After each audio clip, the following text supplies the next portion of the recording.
జపాలి మహర్షి కోరిక మేరకు స్వయంభూగా వెలిసిన పరమ పవిత్ర దివ్యక్షేత్రం జపాలి. జపాలి మహర్షి తిరుమలలో నివసించి తన శిష్యులతో కలిసి శ్రీవారికి సేవ చేసుకున్నారు. ప్రస్తుతం తిరుపతి సమీపంలోని ప్రదేశాన్ని జపాలి తీర్థం అని పిలుస్తారు. ఇది చిత్తూరు జిల్లా తిరుమల కొండపైన శ్రీ వెంకటేశ్వర స్వామి సన్నిధికి 5 కిలోమీటర్ల దూరంలో నెలకొని ఉంది. తిరుమల వెళ్ళేటప్పుడు తప్పక చూడవలసిన ప్రదేశంగా ఈ క్షేత్రాన్ని చెప్పుకోవచ్చు. స్కంద పురాణంలో వెంకటాచల మహాత్మ్యంలో ఈ క్షేత్రం గురించి ప్రస్తావించారు. అయోధ్యకాండలో జపాలి మహర్షి అనకూడని మాటలు అనడం వల్ల వాగ్దోష పాపాన్ని మూటగట్టుకుంటాడు. ఈ వాగ్దోషాన్ని తొలగించుకోవడం కోసం జపాలి క్షేత్రంలోని రామగుండంలో స్నానమాచరిస్తాడు. దాంతో ఆయనకున్న దోషం తొలగిపోయిందని పురాణాలు వివరిస్తున్నాయి.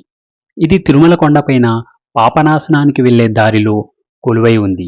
ఇది పాపనాశనములకు పో మార్గంలో ఒక మలుపు వద్ద ఆంజనేయుని ముఖమార్గంలో కనిపిస్తుంది. చాలా మందికి ఈ ఆలయం గురించి తెలియదు.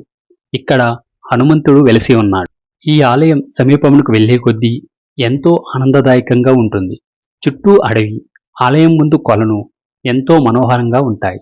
ఈ దివ్యక్షేత్రానికి సంబంధించిన పురాణ గాథ ఒకటి ప్రాశస్త్యంలో ఉంది.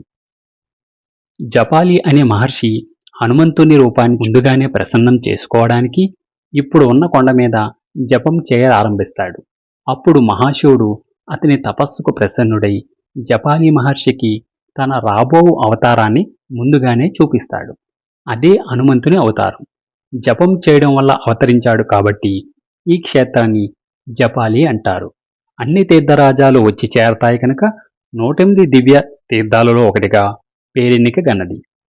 ఈ ప్రదేశం ఎంత అందంగా ఉంటుందో నేను మాటల్లో చెప్పలేను. మీరు ప్రకృతి ప్రేమికులైతే కనీసం ఒక రోజంతా ఇక్కడి పచ్చని వాతావరణాన్ని చూస్తూ ఉండిపోతారు అనడంలో అతిశయోక్తి లేదు.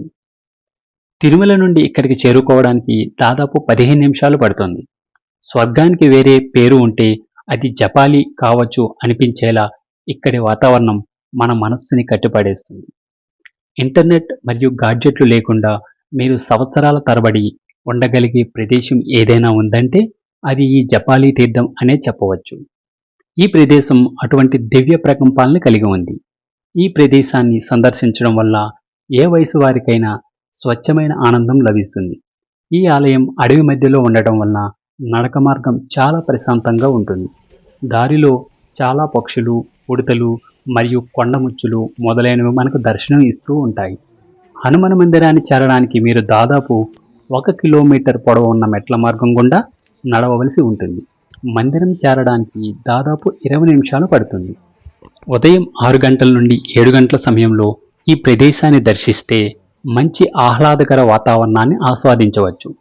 ఇక చివరగా కొసమెరుపు ఏమిటంటే హనుమాన్ మన తెలుగువాడేనని, ఆయన ఈ జపాలి తీర్థంలోనే జన్మించారని తిరుమల తిరుపతి దేవస్థానం ఈ మధ్యనే ఆధారాలతో సహా నిరూపించడం జరిగింది. జై శ్రీరామ్.